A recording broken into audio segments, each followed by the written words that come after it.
He enjoys that podcast because he's one of the hosts of it. Let's just say that off the bat. Pranks, guys! Let's talk about pranks. I had to remember things because this is really hard because we're not telling jokes. We just have to tell stories and then sort of make them humorous, so bear with me.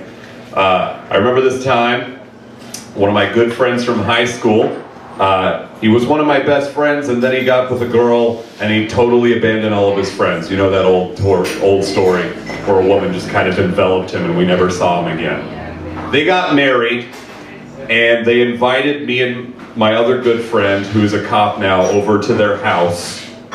And we were both very bitter to this guy because he kind of just abandoned us as friends as soon as he got with this girl, and then he got married, and we were just like, fuck it, we're never gonna see this guy again.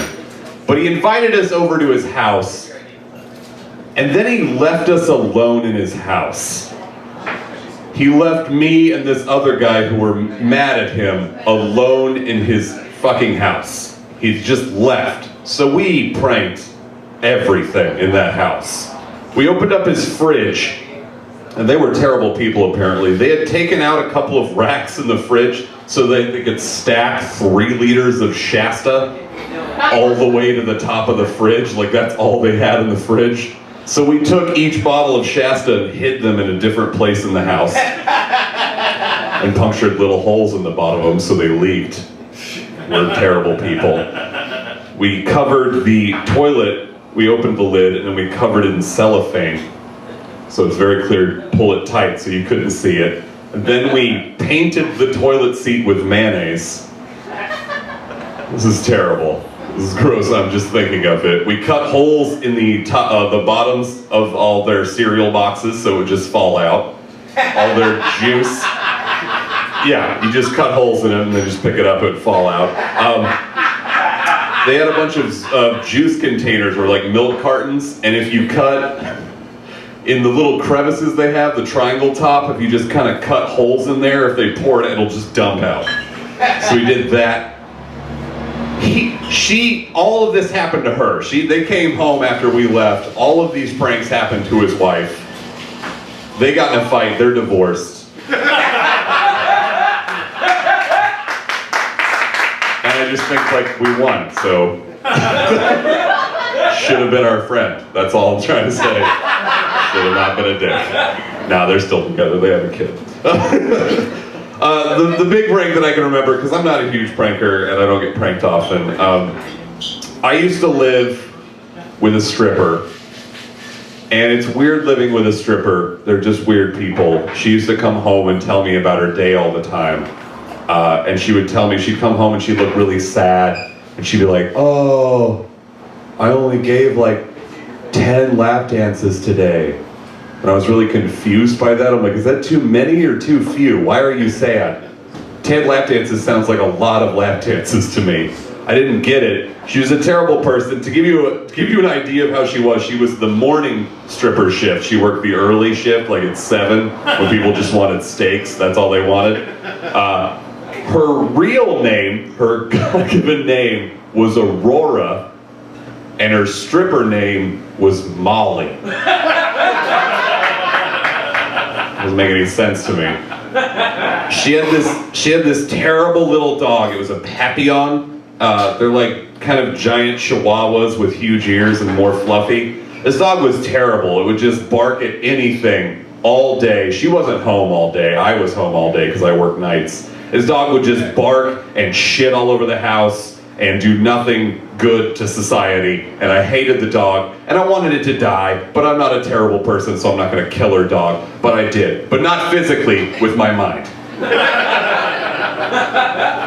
I thought about how I wanted this dog to die so much that one day she came home and she looked sad again, and I just thought she was sad about the number of lap dances she had given. And it turns out she was like, no, Captain Jack, that was the name of her dog. Captain Jack, we had to put him down today. And you know those moments when somebody's trying to tell you something terrible, but you're happy about it and you can't show that to that person?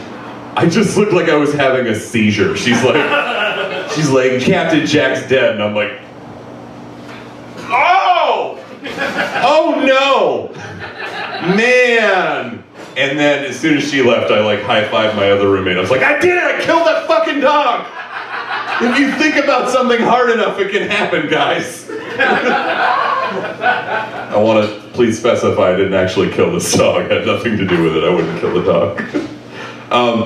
But we didn't like this. We didn't like me and my other roommate. We did not like her. She was a terrible roommate. She never paid rent. Her dog was a piece of shit.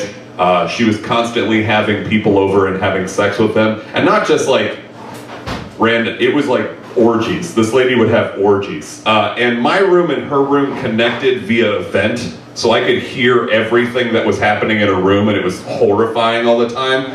She had a threesome one time with a man and a lady who was like pregnant. And I'm not telling like she wasn't like starting to be pregnant. She was almost there. Like she was fully pregnant. That's technically a foursome, and that's gross. And I had to listen to that happen. And I'm just so mad at this lady for everything. And one night, me and my buddies, we were getting real drunk, and she was out of town for the weekend. And as grown consenting adults, we thought the best course of action to get this woman back, please, once again, before I tell this story, I want to say that I'm not proud of anything I've done in this story, but I'm telling you it because this is what we're supposed to do in this setting. We got real drunk, and we started talking about how much we hated this woman, and we were doing the typical guy thing when we're drunk where we're like, yeah, fuck her. And then we decided the best course of action is to go up to her room, one by one, and masturbate on her pillow.